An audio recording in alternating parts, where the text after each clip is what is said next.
क्या आप जानते हैं कि भारत के एआई लैंडस्केप में एक ऐसा धमाका होने वाला है जिसकी गूंज पूरी दुनिया में सुनाई देगी? मेटा और रिलायंस मिलकर 855 करोड़ का एक ऐसा एआई वेंचर ला रहे हैं जो भारत के डिजिटल भविष्य को पूरी तरह बदल सकता है। लेकिन यह साझेदारी आखिर क्या है और इसका आपके बिजनेस और रोजमर्रा की जिंदगी पर क्या असर पड़ेगा?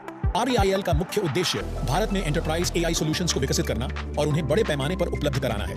यह जॉइंट वेंचर भारतीय कंपनियों को अत्याधुनिक एआई टेक्नोलॉजी प्रदान करेगा जिससे वे अपनी कार्यक्षमता और प्रतिस्पर्धात्मकता बढ़ा सकें। इसका फोकस उन एआई टूल्स और प्लेटफॉर्म्स पर होगा जो भारतीय बिजनेस की विशिष्ट जरूरतों को पूरा कर सके। यह साझेदारी बड़े ग्राहकों और भारतीय बिजनेस को एआई की शक्ति का लाभ उठाने में मदद करेगी। इस साझेदारी में मेटा का open source AI model Llama एक महत्वपूर्ण भूमिका निभाएगा।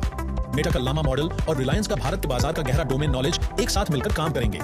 यह संयोजन एआई को हर किसी के लिए सुलभ बनाने के लक्ष्य को पूरा करेगा, जिसे हम डेमोक्रेटाइजिंग एआई कहते हैं। इसका मतलब है कि एआई टेक्नोलॉजी अब केवल बड़ी कंपनियों तक सीमित नहीं रहेगी, बल्कि छोटे और मध्यम बिजनेस भी इसका लाभ उठा पाएंगे।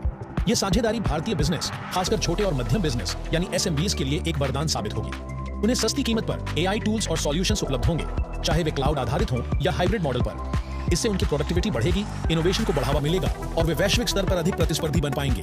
यह भारत के डिजिटल ट्रांसफॉर्मेशन को एक नई गति देगा। यह मेटा और रिलायंस की साझेदारी भारत के डिजिटल भविष्य के लिए एक बहुत बड़ा कदम है। यह न केवल एआई के विकास को गति देगा, बल्कि इसे देश के कोने कोने तक पहुंचाएगा। यह भारत को एआई के क्षेत्र में एक वैश्विक लीडर के रूप में स्थापित करने की दिशा में एक महत्वपूर्ण मील का पत्थर है। आप इस एआई धमाके के बारे में क्या सोचते हैं? क्या यह भारत के लिए वाकई गेम चेंजर साबित होगा? अपनी राय हमें कमेंट्स में जरूर बताएं और ऐसे ही एआई ट्रेंड्स और टेक्नोलॉजी अपडेट्स के लिए हमारे चैनल एआई ट्रेंड्स टुडे को सब्सक्राइब करना न भूलें।